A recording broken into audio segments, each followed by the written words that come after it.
মসজিদের ভিতরে বাবুই পাখি বাসা বেঁধেছে, তাকে কি তাড়ানো যাবে? আপনারা যদি আকাম না করে তো তাড়াবেন কেন ছোট পাখিটাকে? প্রতিবেশী আমাদের সাথে খারাপ আচরণ করে, তার সাথে চলাফেরা করা যাবে কি? যাবে। যতক্ষণ সহিতে পারবেন ততক্ষণ আপনাকে চলতে হবে, তার জন্য বদদুয়া করতে হবে না। কিছু মূর্খ লোক বলছে উমরা শরীয়তের বিধান নয়, মানুষ ফালতু করছে, উমরা করতে হবে কিনা বলবেন? কোনো মানুষ বলছে, কোনো আলেম তো বলেনি। উমরা করা ফালতু কাজ, এই কথাটা মানুষ বলেছে। কোনো আলেম যদি বলে তো তার নামটা আমাকে দেন, তখন আমি জবাব দেব। আর যদি এমনি গৃহস্থালি করা খেটে খাটা লোক একটা যদি বলে দেয় উমরা খুন খাই যেছে, ফালতু কাজ করতে যেছে, এগুলা করার কোনো কথা নেই, হাদিস করা নেই, তো পাবলিকের কথায় কান দিতে হবে না। হজ আর উমরা দুটা হচ্ছে মসনুন ইবাদত, এর অঢেল সওয়াব আছে, অত কথা বলে লাভ নাই। এমন পর্যন্ত রসুল বলেছেন কেউ যদি রমজান মাসে উমরা করে তাহলে তাকে একটা হজের সমান সওয়াব দেওয়া যাবে। ফাইজলামও করছেন যে উমরা করা ফালতু কাজ, এ কথা খবরদার বলবেন না। তো এবার আপনাদের কাছে, মা খালাদের কাছে দুটো কথা, আমাকে 10-20 টাকা করে দিয়ে যান।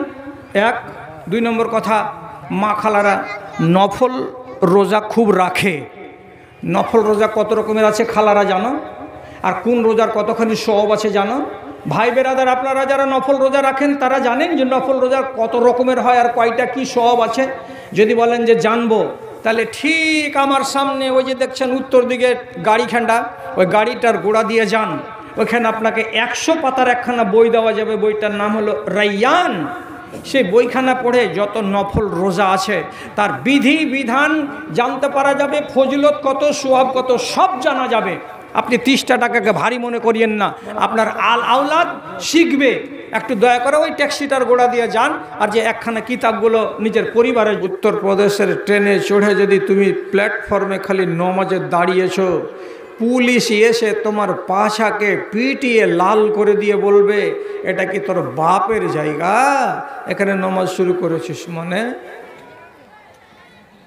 মসজিদে নমাজ পড়ো, তাছাড়া রোডে ঈদের দিন ভিড় হতে গেলে, জুমার দিন ভিড় হতে গেলে, এক বান্দাকে যদি দেখি মসজিদের বাইরে, পিটিয়ে লাল করে দেওয়া যাবে। ওইটাই তো ভারত। ট্রেনে বাসে চলছেন আপনি, তো আপনি কথা একটু চেড়ে কাউকে বলতে পারছেন না, কাউকে বলতে পারছেন না। কেন? বলতে গেলেই খাপিয়ে খাবে, একদম আপনার গলাকে ধরে নিবে। ভারত তো আমাদের, তোদের ভাগে তো দিয়ে দিয়েছি পাকিস্তান, এখানে আছিস কেন?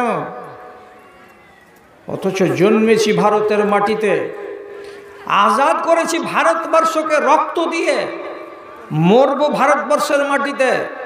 আমি একজন ভারতীয় এবং মরব তো ভারতীয় হয়ে। সে যে যতই কিছু করবে করুক, এ কথাটা আমি জোর গলাতে বলছি, কিন্তু ময়দানে গিয়ে বলতে পারি না। কেন? আমি নিজেই তো 2 নম্বর। হ্যাঁ, আমি 2 নম্বর কেন? আমি 2 নম্বর কেন হবে? 1 নম্বর কসম আল্লাহর। এই মাটিহারির মানুষ সবকটি মনে রাখবেন। আমি বলছি আপনাকে সাল 1906 সালে বালুরঘাট শহরের বাস স্ট্যান্ডে একটা ছেলে মরা অবস্থাতে বেঞ্চে হিলাম দিয়ে বসে আছে, দম চলে গেছে। সকালবেলায় কর্তৃপক্ষ এসে দেখলো যে ছেলেটা মরা। লোকেরা বলছে ওখানে তো মুসলমান 100টার ভেতরে 2টা, বাকি তো সব হিন্দু সোসাইটির লোক। তো এই জায়গাতে ছেলেটা যে মরে গেছে, এটা মুসলমান না হিন্দু ছেলে? সন্দেহ হলো, পকেটে হাত দিল, একটা কাগজ বের হলো, ওতে লেখা আছে ছোট্ট করে বাবলু সরকার, মুর্শিদাবাদ। চেহারাতে দাড়ি নাই, মোজগুলো বড় বড়, ফুল প্যান্ট পরে আছে, হাওয়াই শার্ট পরে আছে, এবং ওর ফুল প্যান্টের নিচু পকেটে 6-7টা বিড়ি আর দেশলাই আছে। 7-5 ভাবার পরে ফয়সালা হলো এটা আমাদেরই জাত। আমাদের মানে কি? এটা হিন্দুর বাচ্চা, চলো শ্মশানে নিয়ে যাই। লাওয়ারিস লাশকে শ্মশানে নিয়ে গেল ওইখানকার এক সমিতি, আর শ্মশানে নিয়ে গিয়ে যখন নাঙ্গা করে ওকে চড়াচ্ছে চিতার উপরে আর ফুল প্যান্টকে খুলে দিচ্ছে, তখন বোঝা যাচ্ছে যে এটা হিন্দু নয়, এটা মুসলমান। তাহলে আপনার ইসলাম কোন জায়গাতে গিয়ে আটকা পড়েছে? কাপড়ের তলায়। আজ আপনি বাহিরে এমন কিছু দেখাতে পাচ্ছেন না যে আপনাকে দেখে কেউ বলবে যে এই লোকটা মুসলমান। আমি নিজেকে প্রমাণ করতে পারছি না যে আমি মুসলমান, তাহলে আমাকে কাপড় উঠিয়ে এবার লোককে দেখাতে হবে, এই দেখ তোর বিশ্বাস হয় না আমি মুসলমান কিনা। এটাই কি নিয়ম? হাজারোটা মোড়ে এইরকম মোড়গুলো সব জায়গাতে আছে। আপনাদের মাটিহারি মোড়ে আছে, চানমনি মোড়ে আছে, ওখানে চরখি মোড়ে আছে, ওখানে শামসি মোড়ে আছে। যত মুসলমানদের গ্রামের ত্রিমোহনী আছে সেখানে আজকাল মুসলমানদের দোকানে বসে আছে হিন্দু মুসলমান সবাই। আমি কি করে এখানে গিয়ে বলবো আসসালামু আলাইকুম ওয়া রাহমাতুল্লাহ? কেন? শতকরা 95টা মুসলমান দাড়ি রাখা পছন্দ করে না। গায়ের মুসলমান যেমন দাড়ি রাখে না, তেমনি এরাও দাড়ি রাখে না। যদি দাড়ি চাচা 10 জন লোক বসে থাকে, আর সেখানে যদি 2টো গায়ের মুসলিম থাকে আর 8টা যদি মুসলমান থাকে, আমি কোন সাহসে ওখানে সালাম দিতে যাব? আমার মনটা তো ভয় করে, এখানে মুসলমান নাই, সব এরা গায়ের মুসলমান। পরিস্থিতি কে বাঁকা করেছে? আপনি। আল্লাহর কিছু আইনকে মানছেন আর আল্লাহর কিছু আইনকে মানছেন না, আর এইভাবেই জীবন কাটিয়ে যখন কবরে যাবেন তখনই তকদিরটা খারাপ হবে। আপনি বিশ্বাস করতে পারবেন যে এই গ্রামে যতটি লোক আপনারা জমা হয়েছেন এই মজলিসে, একটা আল্লাহর বান্দা আপনাকে ক্ষমতা দিচ্ছি, বেয়াদবি হবে না, আপনাকে আমি সম্মান করব। হাত তুলে বলেন তো কোনটা ওয়াজ আপনি জীবনে শুনেননি? কোনটা? মা বাপের সেবা যে শুনেছি, জান্নাত জাহান্নাম শুনেছি, কবরের কথা শুনেছি, হাসরের কথা শুনেছি, কিয়ামতের কথা শুনেছি, মদ খাওয়া সুদ খাওয়া বলছে শুনেছি, জাদু করা ব্যভিচার করা শুনেছি। তাহলে এগুলো সবই আপনাদের শোনা আছে। মায়েদেরকে জিজ্ঞেস করে বলুন তো, পরপুরুষের সাথে কথা বলা এটা হারাম, শুনেছো না শোনো নাই? বলে হ্যাঁ শুনেছি। পরপুরুষের গায়ে গা লাগা হারাম, এটা শুনেছো না শুনে নাই? বলে শুনেছি। তোমার শরীরখানা কাউকে দেখানো যাবে না, এটা তুমি শুনেছো না শোনো নাই? বলে হ্যাঁ আমরা শুনেছি। পর্দা করা জায়েজ এবং ওয়াজিব, পর্দা না করতে গেলে নারী দোজখী হবে, জাহান্নামী হবে, এটা শুনেছো না শোনো নাই? বলে হ্যাঁ শুনেছি। তুমি এটা শুনেছো কি না যে বিবাহকে বাদ দিয়ে যেই কোনো নর এবং যে কোনো নারী যদি একজন আরেকজনের সাথে মিলে যায় তো এটাকে ব্যভিচার বলে। ব্যভিচার করা নর এবং নারী কিয়ামতের দিন আল্লাহর চুল্লিতে তাদেরকে ঢুকানো হবে। ওয়াজটা শুনেছো না শোনো নাই? বলে হ্যাঁ শুনেছি। তাহলে নারীরা কোনটা ওয়াজ শুনেনি? পুরুষেরা কোনটা ওয়াজ শুনেনি? সবই তো শোনা আছে। তাহলে আমার প্রশ্ন হলো এই মজলিসে মদ খাওয়ার লোক আছে কি না? যদি বলি যে হ্যাঁ আছে, তাহলে তোমাকে মুসলমান কে বলে? যদি বলি এই মজলিসে এমন একটা লোক আছে যে লোকটা ঠিক করে নমাজ পড়ে না, যদি নমাজ ঠিক করে না পড়ো তো তোমাকে মুসলমান কে বলে? এই মজলিসে এমন একটা লোক আছে যে হারাম ব্যবসা করে, মিথ্যা কথা বলে কসম খেয়ে সামান বিক্রি করে, কিংবা বাজারে গিয়ে ব্যবসা করে, তাহলে এই রকম মানুষটাকে মুসলমান কে বলে? এই রকম নারী যদি এখানে থাকে যে জীবনে হায়া করে না, পরের বাড়ি ড্যাং ড্যাং ড্যাং ড্যাং করে হেঁটে চলে যায়, নিজের বাজার করে কোথায় তো শামসিতে গিয়ে মুখ খুলে কথা বলে কার সঙ্গে, তো দোকানদারের সঙ্গে। অন্য পুরুষকে দেখতে গেলে মাথা ঢাকে না, মুখ ঢাকে না। এমন নারী যদি এখানে বসে থাকে, যেই নারী পর পুরুষের সঙ্গে আলাপ করে ফোনের মাধ্যমে এবং চ্যাটিংয়ের মাধ্যমে, হোয়াটসঅ্যাপের মাধ্যমে এবং ফোনের মাধ্যমে, এমন নারী যদি থেকে থাকে, তাহলে আপনি বলুন তো এরাকে মুসলমান কেমন করে বলা যায়? এরাই সেই মানুষগুলো যাদেরকে আল্লাহ রাব্বুল আলামিন কিয়ামতের দিন বলবেন, যাও তোমরা আল্লাহর জাহান্নামে চলে যাও। কেন? কিছু আমার কথা মেনেছিলে, কিছু আমার কথাকে ছেড়েছিলে, তাই তোমরা হলো দোগলা মুসলমান। তোমাদের মতো দোগলা মুসলমানের দুর্গতি এটাই যে তোমাদের দুনিয়াতে বেইজ্জতির জীবন কাটাতে হবে, আর কাটার পরে যদি তোমরা কিয়ামতে আসবা, তোমাকে লাল ঘরে জাহান্নামে যেতে হবে। কতটি ওয়াজ লাগবে আপনাকে? যে ওয়াজগুলো আপনি শুনবেন, আর শোনার পরে তখন আপনার মনের ভেতরে বিশ্বাস জন্মে যাবে। ভাই একটা কথা বলি, কথাটাকে খারাপ সেন্সে নিয়েন না। কথাটা কি বলছি, যে এক সাহাবী একদিন রসুলকে বলছেন, আল্লাহ রসুল, খুব মন্দ অবস্থাতে ছিলাম, এখন আমরা ভালো অবস্থাতে এসেছি। মানে কি? আমরা জাহেলিয়াতের যুগে ছিলাম, খুব খারাপ ছিলাম। কেমন খারাপ? মার্ডার করতে হাত কাঁপেনি, ব্যভিচার করতে হাত কাঁপেনি, বাপের বাড়িওয়ালিকে বিয়ে করতে দ্বিধা করিনি, নিজের মেয়েকে জিন্দায় পুঁতে দিতে আমরা হাত কাঁপাইনি, এবং কবর থেকে কাফনকে চুরি করে মাইয়াতকে নাঙ্গা করে ফেলে দিতে আমাদেরকে দ্বিধা লাগেনি। আমরা ছিলাম ছোট লোক, আমরা ছিলাম মুসিবতে, আমরা ছিলাম খুব মন্দের ভিতরে।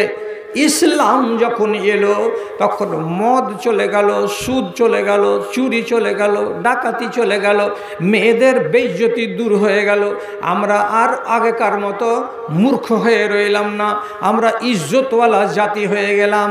তারপরে রসুল, এইবার কি আমাদের এই সুখের পরে আবার আমাদের সামনে কি দুঃখের দিন আসবে বলেন তো? এরপরে কি দুঃখের দিন আবার আসবে? তো রসুল বলছে, হ্যাঁ আসবে। এরপরে আবার দুঃখের দিন আসবে তোমাদের সামনে। আচ্ছা, দুঃখের দিন কিছুদিন থাকবে, তারপর কি হবে? আবার সুখের দিন আসবে?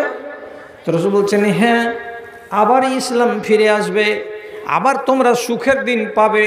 কিন্তু নবীজি বলছেন, ফিহিম দখনুন, সেই যুগের মানুষের ভিতরে ইসলামটা থাকবে, কিন্তু ইসলামটা পরিষ্কার হয়ে থাকবে না, আবছা হয়ে থাকবে, কেমন কেমন ছায়া ছায়া হয়ে থাকবে, ধুন্দলা ধুন্দলা হয়ে থাকবে।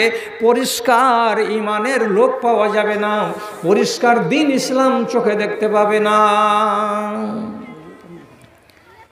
আচ্ছা, এই আদায়কারী, তুমি হার কথা রাগিও না। 2 টাকার টাকা পাইছো আর মাছের রান্না ছাকে খাওয়াবার লেগে এঠে চলে আসছো কেন? আরে ব্যাগটা বোঝ করো না, তুমি 12 বারে আসছো কেন এখানে? হ্যাঁ, কে একটা টাকা দিলে ওটাকে নিয়ে ফের চলে আসছে এখানে? কোন খেয়া পারে? হ্যাঁ, তো কি বলছিলাম? ইসলাম থাকবে, কিন্তু ইসলামটা কেমন হয়ে থাকবে? আবছা, পরিষ্কার ইসলাম দেখতে পাওয়া যাবে না। কেমন? একটা মানুষ, রাসূলুল্লাহ বলছেন তাকে, ইয়াস্তান্নুনা বিগাইরি সুন্নতি ওয়া ইয়াহদুনা বিগাইরি হাদি, যেটা আমার সুন্নাত নয় সেটাই সেই যুগের মানুষেরা করবে, আর করার পরে বলবে এটাই সুন্নাত। যেটা আমার তরিকা নয় সে মতো কাজ করবে, আর করার পরে মানুষেরা বলবে এটাই হলো নবীর তরিকা। তার মানে কি? তোমরা ইসলামকে গুলিয়ে ফেলবে, তোমরা ইসলামকে মিক্সচার করে দেবে, তোমরা ইসলামকে পরিষ্কার করে রাখবে না, তোমরা মনের মতো করে ধর্ম চালাবে, আর নাম দিবে কার? তো ইসলামের। যুগটা এমন হয়ে যাবে রে ভাই। আচ্ছা, এমন কাজ আমরা করি নাকি যে যেটা কাজ সুন্নাত নয় তবু আমরা বলবো যেটা সুন্নাত? বলছে হ্যাঁ, এক্ষুনি দেখাচ্ছি। কি দেখাবো? এখানে তো বড় চৌরাহা নেই, কোনো জায়গাতে যদি দেখে থাকেন আপনারা তো 2-3টা লোক হ্যাঁ বলিয়েন। একটা মুসলমান ছেলে বিকেলবেলায় নিজের দোকানের সামনে এরকম গোল গোল গোল গোল করে একবারে কাঁচা কাঁচা জিন্দা নগদ ফুলগুলোকে, গাঁদা ফুলগুলোকে সাজিয়েছে দোকানের চারিদিকে, এরকম গুব্বারা ঝুলিয়েছে, বেলুন ঝুলিয়েছে, ঝুলিয়ে দোকানটাকে সাজিয়েছে। 20 থেকে 30খানা চেয়ার পাড়া আছে, আর কিছু কিছু মৌলবি মাওলানা বসে আছে। সামনে এখানটা লম্বা করে এই খুঁটি থেকে ওই খুঁটি ফিতা লাগা আছে।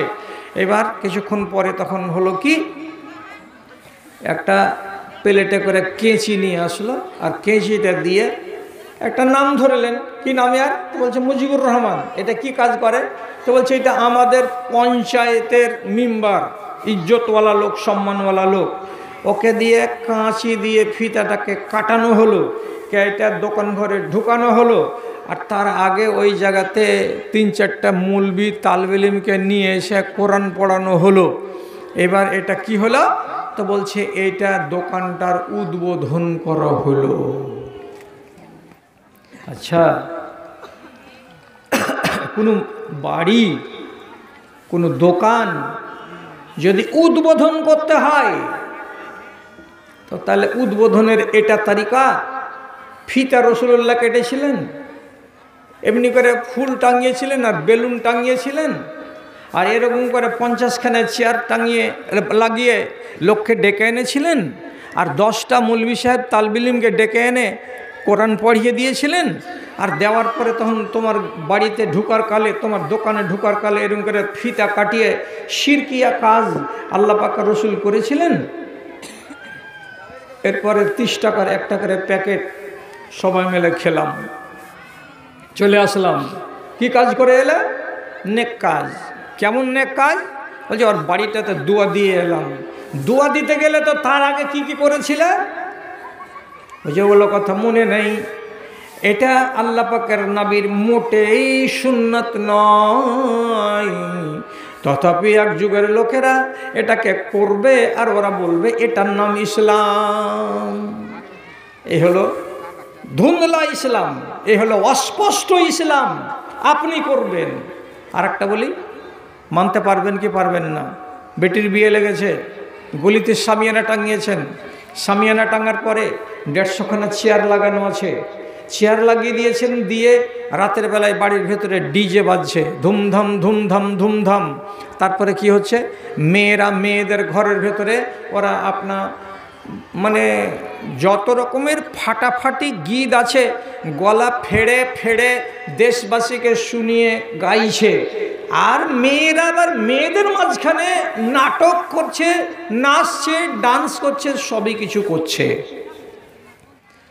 তো রসুলের বেটি ফাতেমার বিয়েতে কয়টা বেটি ছেলে ডান্স করেছিল?